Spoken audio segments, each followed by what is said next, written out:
optik melawai. Karena melihat begitu banyak persoalan dari aspek hukum dalam proses penanganan perkara ini. Ya, saya jadi advokat itu sejak sebelum masuk KPK. Jadi sejak 2012 saya sudah di 2012-2013 saya sudah disumpah sebagai advokat, dan itulah profesi yang saya jalankan saat ini. Saya pamit dari KPK pada Oktober 2020 dan kemudian secara full menjadi advokat. Tadi Bang Todung sebenarnya menyampaikan beberapa hal terkait dengan mungkin banyak pertanyaan ya dari teman-teman, kenapa kemudian katakanlah Bang Todung adalah tokoh anti korupsi kemudian menangani kasus korupsi, karena melihat begitu banyak persoalan dari aspek hukum dalam proses penanganan perkara ini dan juga dari substansinya.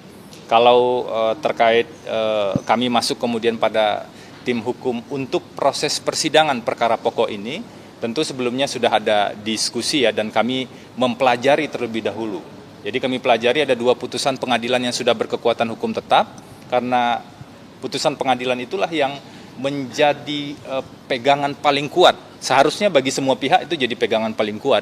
Dan di putusan pengadilan yang berkekuatan hukum tetap untuk 3 orang terdakwa tersebut, sebenarnya sangat jelas.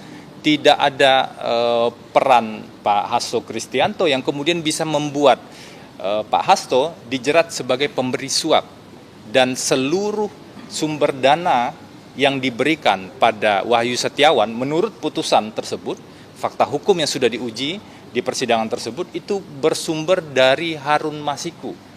Jadi bisa dibayangkan kalau kemudian tiba-tiba di perkara ini berubah dan ada tersangka baru, dan nanti ada perubahan lagi misalnya di proses persidangan, lalu bagaimana dengan fakta sidang yang sudah ada sebelumnya? Setelah kami pelajari itulah kemudian kami cukup yakin bahwa kasus ini seharusnya diuji secara rinci dan secara detail dalam proses persidangan nanti.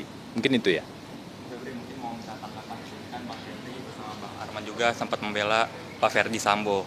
Lalu waktu itu juga melawan juga Bang Roni yang sebagai kuasa hukum Barada Richard. Mungkin model apa sih yang pada saat ini bisa buat memenangkan buat Pak Hasto itu tidak terbukti bersalah? Jadi begini teman-teman, saya advokat, Bang Arman Hanis, ketua saya di AAI, sebagai advokat juga tentu saja, dan tim ini juga advokat, Bang Roni Talapesi juga advokat. Mungkin ini juga bisa jadi proses pembelajaran bersama kita bahwa advokat itu bekerja secara profesional, dan ada satu prinsip dasar dalam dunia advokat itu, advokat tidak bisa diidentikan dengan klien.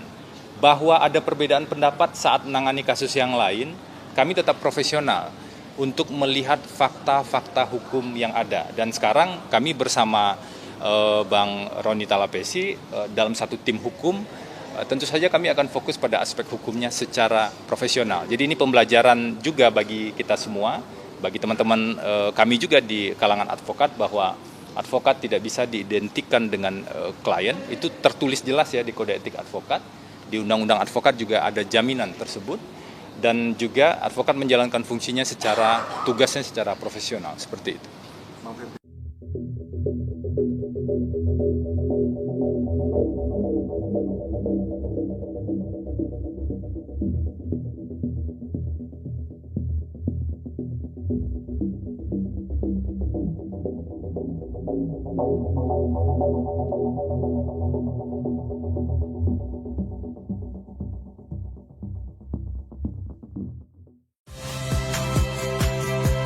Saya Rizka Clarissa. Saksikan program-program Kompas TV melalui siaran digital, pay TV, dan media streaming lainnya. Kompas TV, independen, terpercaya.